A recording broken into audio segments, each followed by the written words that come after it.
18 نوع من اللحوم لا يجوز للمسلم أن يتناولها. هو ده موضوع الفيديو، فخليك معي. الحمد لله رب العالمين، ولا عدوان إلا على الظالمين، وأشهد أن لا إله إلا الله ولي المتقين، وأشهد أن محمدا عبده ورسوله صلى الله عليه وآله وسلم. ثم أما بعد، حين أبدأ في الكلام قد يستعجب الكثير من بعض الأنواع التي سأذكرها ويقول: هو معقول برضو يا شيخ في حد بياكل الحاجة ديت؟ أنا لا أتكلم عنك أنت في مصر، ولكن هناك في بعض دول العالم من المسلمين من يتناول هذه اللحوم، هي من العادات عند هذه الشعوب. أول نوع من هذه اللحوم المحرمة لحم الخنزير، وهذا محرم باتفاق أهل العلم قاطبة، ولا يختلف معنا فيه القاصي والداني. لحم الخنزير محرم باتفاق العلماء، ومحرم في كتاب الله تبارك وتعالى وسنة النبي صلى الله عليه وآله وسلم. أيضا من اللحوم المحرمة، وده تاني نوع من أنواع هذه اللحوم، لحوم الثعابين البرية والبحرية. فأكل لحم الثعابين محرم عند جمهور العلماء، والحنابلة حرموا البر منها والبحري. ثالث نوع من أنواع هذه اللحوم المحرمة لحم الخفاش. لحم الخفاش محرم أكل لحم الخفاش عند الشافعية والحنابلة والمالكية. رابع نوع من اللحوم المحرمة تناولها لحم الفأر. الفار، لحم الفأر لحم محرم أكله. محرم أكل لحم الفأر عند الشافعية والحنفية والحنابلة، وهو المشهور في مذهب المالكية. خامس نوع من أنواع اللحوم المحرمة لحم الحمر الأهلية. يعني إيه الحمر الأهلية؟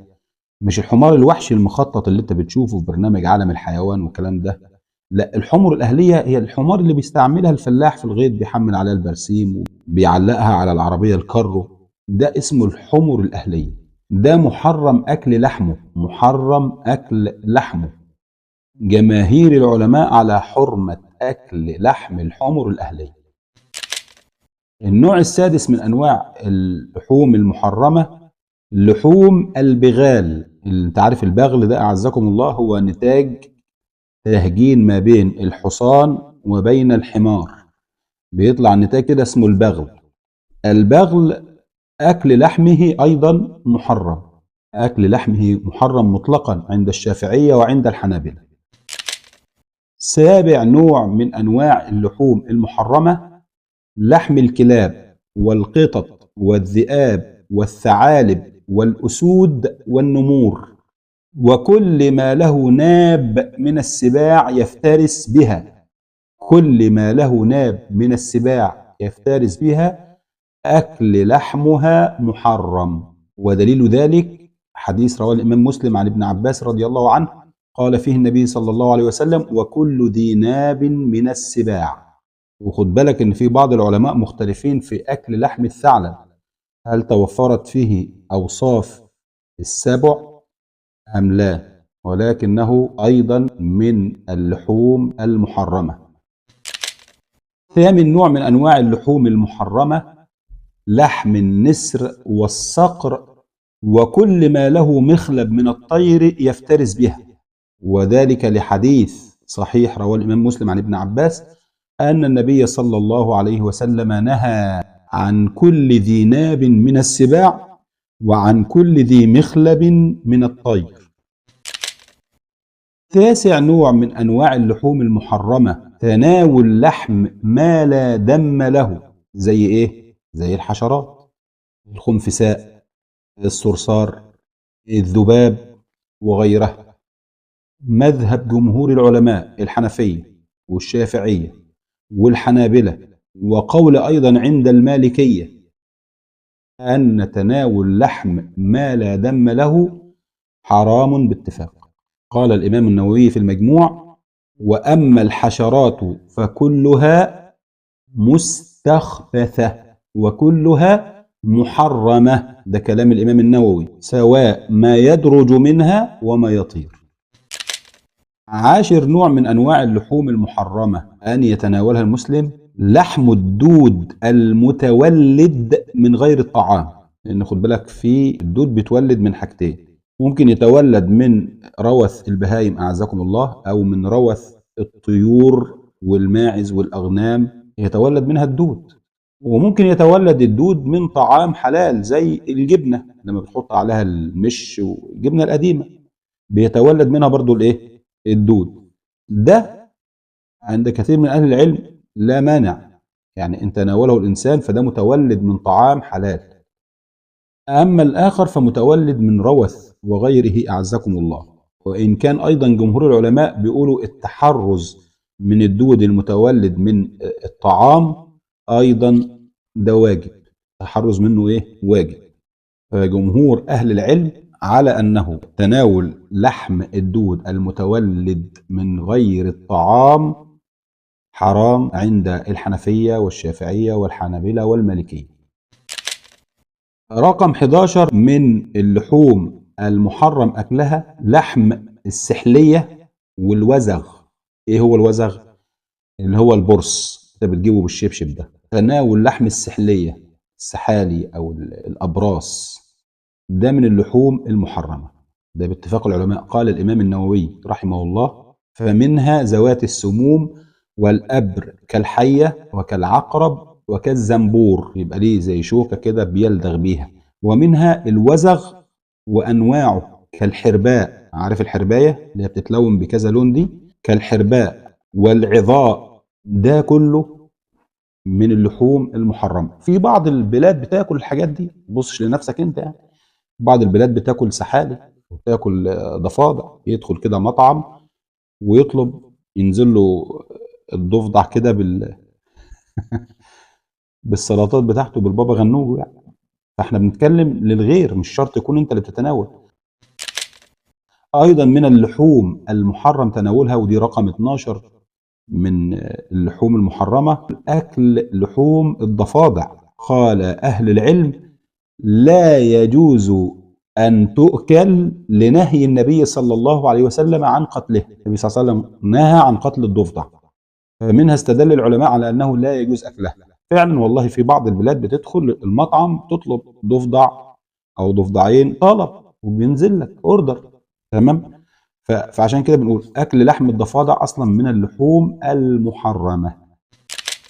رقم 13 من اللحوم المحرمة لحم التمساح. جمهور أهل العلم قالوا بتحريمه، وأيد ذلك الإمام القرطبي وابن عربي وغيره.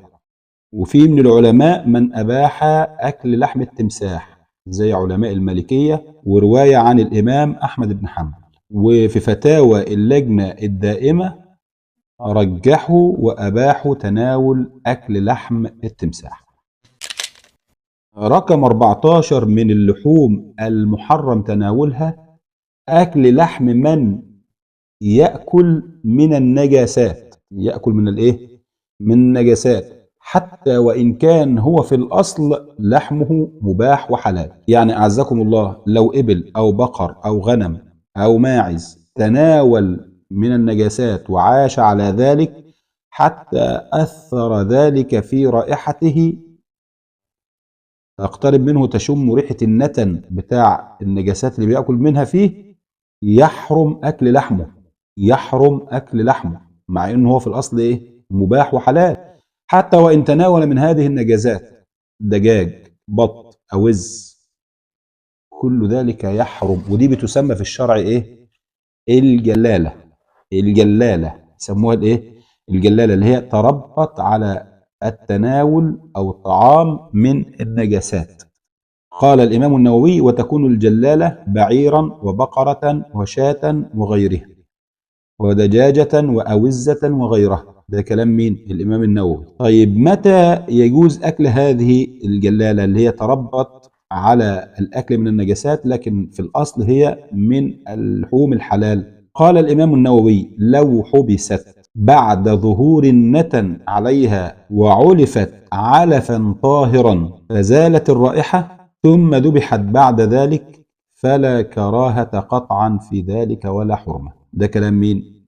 الإمام النووي. يبقى شرط طهارة اللي بتأكل من النجاسات وتربط على النجاسات إنك تحبسها وتعلفها علف طاهر حتى يتغير رائحتها ويتغير طعم لحمها، حينئذ يجوز لك أن تتناول لحمها. أما أن تأخذها وهي تعلم أنها تربت على النجاسات وتعيش في النجاسات وتأكلها، فلحمها يعد من اللحوم المحرم تناولها على المسلم.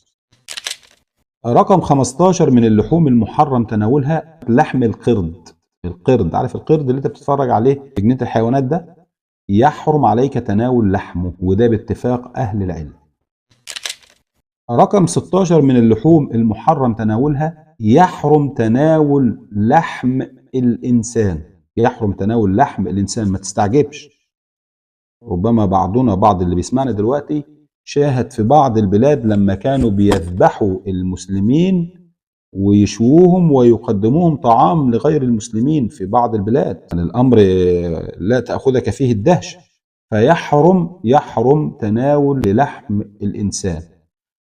ومن محاسن الشريعة إن الشريعة حرمت تناول أكل لحم الإنسان حيا وميتا. يعني ربنا سبحانه وتعالى يقول: أيحب أحدكم أن يأكل لحم أخيه ميتا فكرهتموه؟ يعني بعضكم إذا عرض عليه لحم أخيه الإنسان يكره أن يأكل منه طبعا، فإذا كرهتموه طبعا فاكرهوه خلقا. ما ينفعش إن أنت تكره إن أنت تاكل من لحم أخيك، لكن في نوع من أكلك من لحم أخيك تاني معنوي، وهو إنك تأكل لحم أخيك بالغيبة والنميمة. بالغيبة والإيه؟ والنميمة. فحرم عليك الإسلام أن تأكل لحم أخيك سواء على الحقيقة أو معنوي. رقم 17 من اللحوم المحرم تناولها على المسلم أكل لحم من لم يذكر عليه اسم الله. من لم يذكر عليه اسم الله، يعني علمت أن فلان عند ذبحه يتعمد عمدا أن لا يذكر اسم الله على الشيء اللي بيذبحه، ده لا يجوز أن أنت تأكل من هذا اللحم، فهذا لحم أيضا محرم. لكن واحد هو عادة بيذكر اسم الله، بسم الله الله أكبر، ويذبح، وفي مرة نسى لكنه لم يعقد العزم على ذلك، يعني مش نيته أنه هو مش متعمد، رفع عليه عن أمتي الخطأ والنسيان وما استكره عليه، فهذا يجوز أن تأكل عادي من ذبيحته. لكن فقط من تعمد ألا يذكر اسم الله على ذبيحته هذا لحم محرم لا يجوز لك أن تتناوله. رقم 18 من اللحوم المحرم تناولها على المسلم ما ذبح على غير اسم الله. ما ذبح على غير اسم الله. دليل ذلك قول الله تبارك وتعالى: حرمت عليكم الميتة والدم ولحم الخنزير وما أهل لغير الله.